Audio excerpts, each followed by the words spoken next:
Hi అండి. పాల తాలికలు ఇంట్లో ఈజీగా, టేస్టీగా ఎలా తయారు చేసుకోవాలో చూద్దామా మరి? ముందుగా వీడియోలోకి వెళ్ళే ముందు welcome to Divya dishes and creations. Please subscribe to my channel. ముందుగా స్టవ్ ఆన్ చేసి గిన్నె పెట్టుకొని 1 గ్లాస్ వాటర్ తీసుకోవాలి. అందులో సాల్ట్ కూడా యాడ్ చేసుకోవాలి. 1 గ్లాస్ వాటర్కి 1 గ్లాస్ బియ్యం పిండి తీసుకోవాలి. వాటర్ కొద్దిగా బాయిల్ అవ్వాక కొద్దిగా బియ్యం పిండి వేస్తూ కలుపుతూ ఉండాలి. ఉండలు కట్టకుండా కలుపుతూ ఉండాలి. ఆ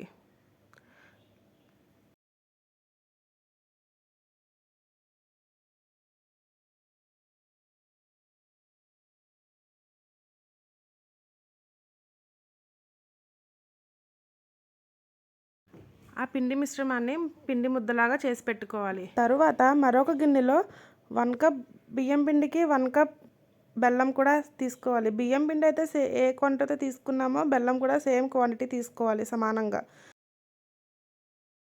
బెల్లం మొత్తం కరిగిపోయేంత వరకు కరిగించుకుంటే సరిపోతుందండి. ఇప్పుడు స్టవ్ ఆఫ్ చేసేసి పక్కన పెట్టుకోవాలి. ముందుగా చేసి పెట్టుకున్న పిండి ముద్దతో ఇలా బియ్యం పిండి చల్లుకొని సన్నగా పొడవుగా తాలికల్లా చేసుకోవాలి. నేను చూపిస్తున్న విధంగా చేయాలి. చూసారా, అలా సన్నగా చేసుకోవాలి. మరీ లావుగా ఉండకూడదు, మరీ సన్నగా ఉండకూడదు. మీడియం సైజులో ఉంటే బాగుంటుంది తినడానికి. అలా నేను మొత్తం టోటల్గా అన్నీ చేసేసుకుని పక్కన పెట్టేసుకున్నాను. ఇలా చూపిస్తున్నాను చూడండి, ఆ విధంగా కట్ చేసుకోవాలి. నేను చూపిస్తున్న విధంగా చేసుకోవాలి.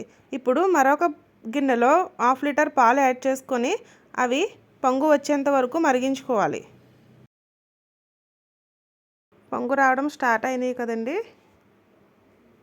ఇప్పుడు ఆ పాలల్లో ముందుగా చేసి పెట్టుకున్న తాలికలను యాడ్ చేసుకోవాలి. కొద్దిగా నెమ్మదిగా వేయండి, లేకపోతే విరిగిపోతాయి.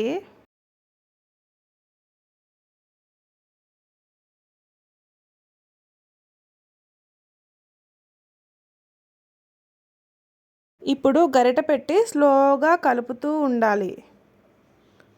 ఒక పొంగు వచ్చేంత వరకు ఉంచి తర్వాత లో ఫ్లేమ్లో పెట్టుకొని 6 to 7 మినిట్స్ ఉడికించుకోవాలి.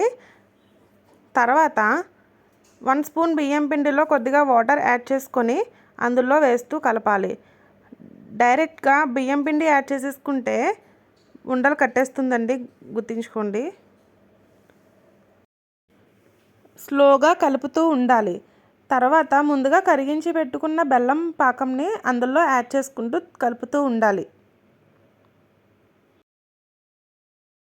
ఇప్పుడు కొద్దిగా యాలకుల పొడి కూడా యాడ్ చేసుకొని స్టవ్ ఆఫ్ చేసేసుకోవాలి. అంతే, వేడివేడిగా సర్వ్ చేసుకుంటే చాలా బాగుంటుంది. అలాగే ఇది మరుసటి రోజు కూడా ఫ్రిడ్జ్లో పెట్టుకొని తింటే చాలా టేస్ట్ అయితే చాలా బాగుంటుంది. మీరు కూడా ఇంట్లో ఒకసారి ట్రై చేసి చూడండి. మరిన్ని రెసిపీస్ కోసం మన ఛానల్ని సబ్స్క్రైబ్ చేసుకోండి ప్లీజ్. Bye bye.